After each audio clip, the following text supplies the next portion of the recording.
and welcome to another episode of the Age of Aquarius, and I'll be your host, Kenosha Amen. Well, as we can see in the world around us, many things are in flux and many things are changing. I know it sounds repetitive and it seems as if I'm saying the same thing, but I just want to get that into your consciousness. And it's a reminder to myself too, whenever I say it, that the world is in a state of change and we can never go back to the way things were. It's always going to be different than what it was. And we are indeed living in magical times.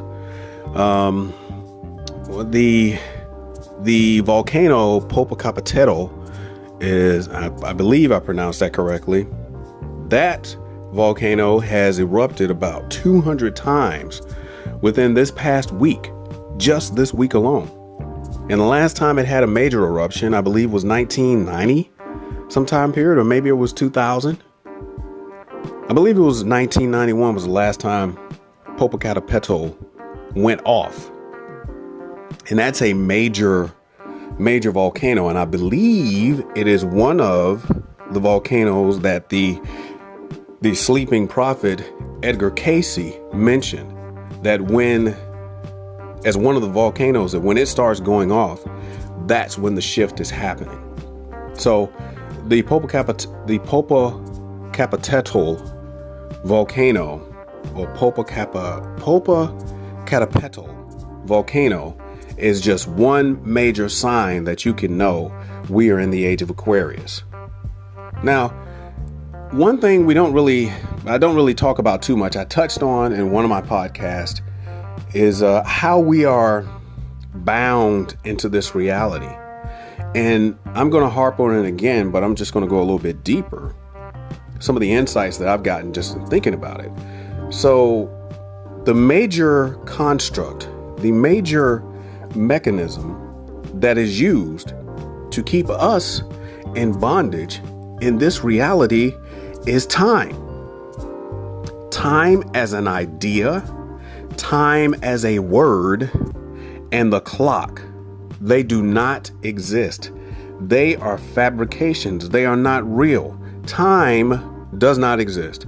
Time is literally an illusion. Now, I know you hear that phrase a lot, or maybe you've run across it. Maybe this is the first time you've heard it, where someone will say, time is an illusion. But think about it. Think about it. You were born into a world, and as children, when you're born into this realm, just like when I was born into this realm, you didn't really have a concept of time, and everything was timeless. You know, as you were coming up, even though, just like I have to send my children to school, I wish I could not have to do that. But just like I send my children to school, other parents send their children to school, I had to go to school. But when I came home and when I played with my toys, there was no time.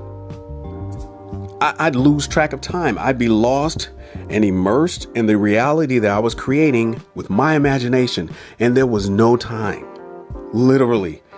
You know, as a boy, I was influenced by science fiction, so battles would take place forever in my mind. But in the clock time reality, maybe I'd only been playing with the toys for, I don't know, maybe 30 minutes. But in my imagination, there was no time. And that's the key. Time is the illusion. Time. If you could live your life without time, you would experience what is called samadhi, or awakening, self-awakening, instantaneously, because time is an illusion. A clock does not exist in nature, but a clock is used to control our comings and our goings. Literally, the day only begins when you open your eyes. And for every other natural being, wherever you happen to be located, the day doesn't exist until the sun rises. And the day doesn't end till the sun sets. And your reality is subjective, meaning whatever you're experiencing and whatever you are experiencing and whatever other beings are experiencing around you, that's subjective. That's your sacred reality. Nobody can put a time zone on it and say, this is what you should be experiencing. And this is what they should be experiencing in this time zone, because that's not real. It's an illusion. Just like what we have to go through. So the daylight savings time, spring forward, fall back, always manipulating something that doesn't even exist. Because if you take away time, here's a crazy idea.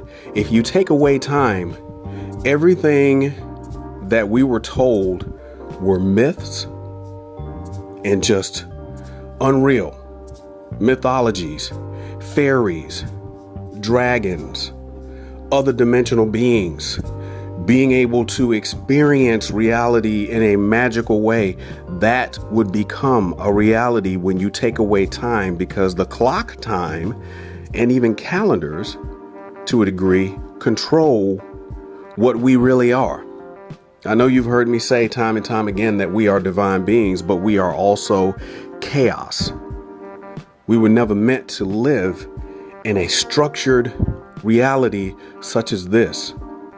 You have to be on time. You have to be punctual.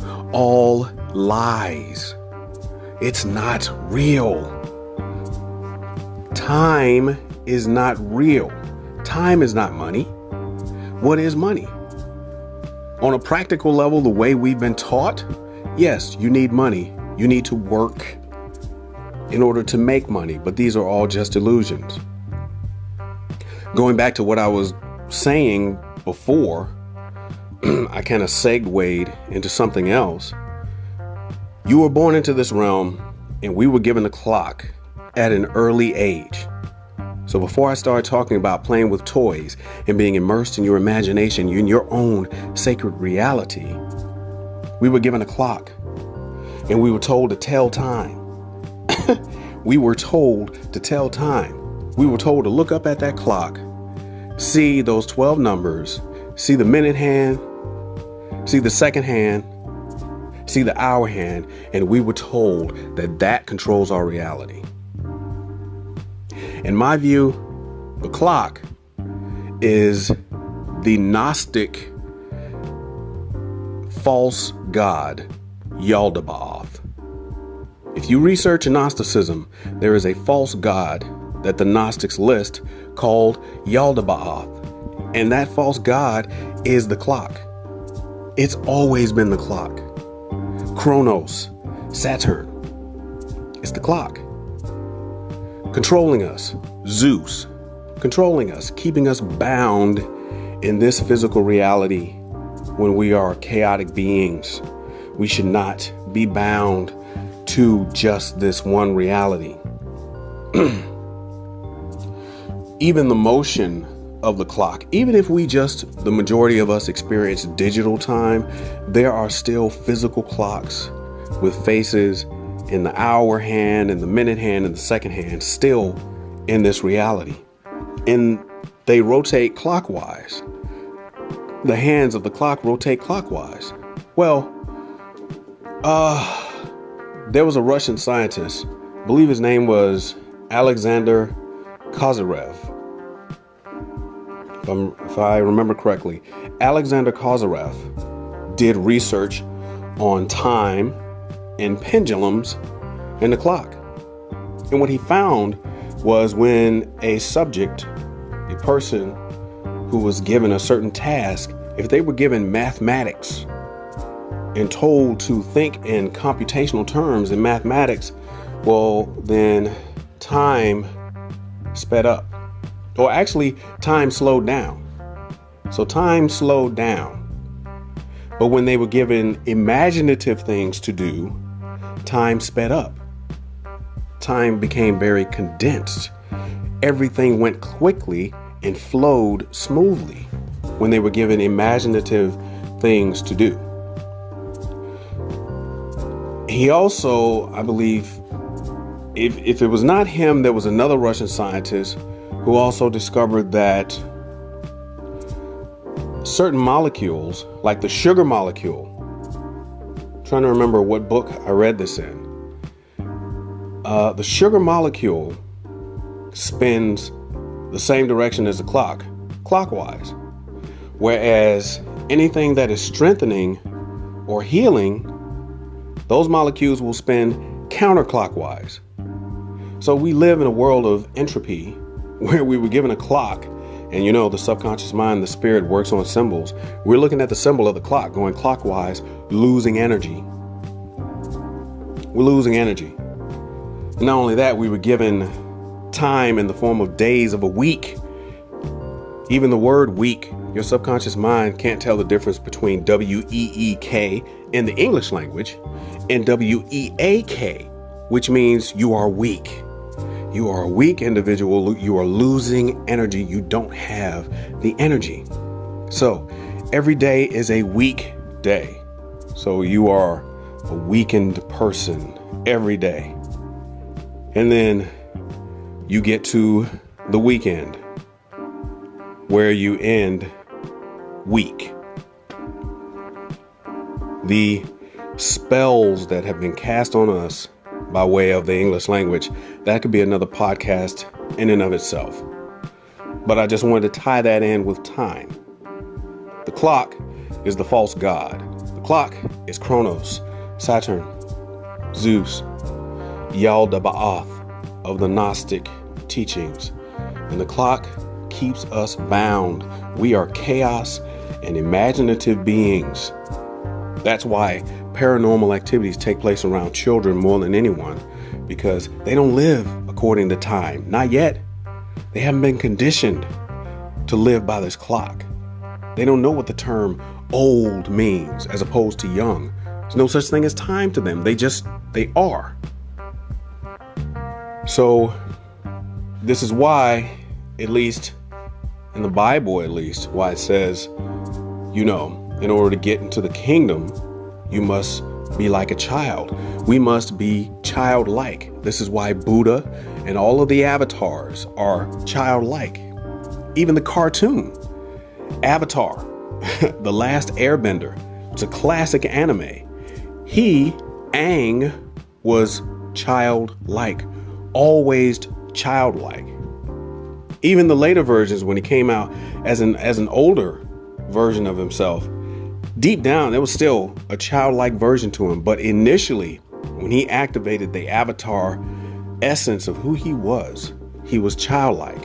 And this is what we have to do to escape this overbearing false god known as the clock. Interestingly, if you go back and you look at the Matrix movies, if you look at Matrix Reloaded, the intro to the movie Matrix Reloaded shows a clock. Everything that they're showing, the Matrix code, everything ends with the time clock before all the action begins, punching the time clock, right? And if you look at Matrix Revolutions, Deus Ex Machina, the god shown at the end that Neo has to go visit in the machine world, well, that god is not shown on a cube. It's not shown in a rectangle or a triangle. It's a circle. And the same type of imagery is there. The clockwise motion of all of these tiny bots or robots that form the face of the false god or the machine world god. It's the clock. So just wanted to bring this little information to you to let you know that we should begin to think outside of time. Take it in little small steps. Think outside of time. Try to imagine that time doesn't exist, or that you exist outside of time, or that you are outside of time, and look at what happens around you. So remember, be imaginative, be childlike, and think outside of time. Once again, just bringing this little bit of information to you, hoping that you enjoyed it, and hoping that it helps you as it is helping me on our journey in this age of Aquarius.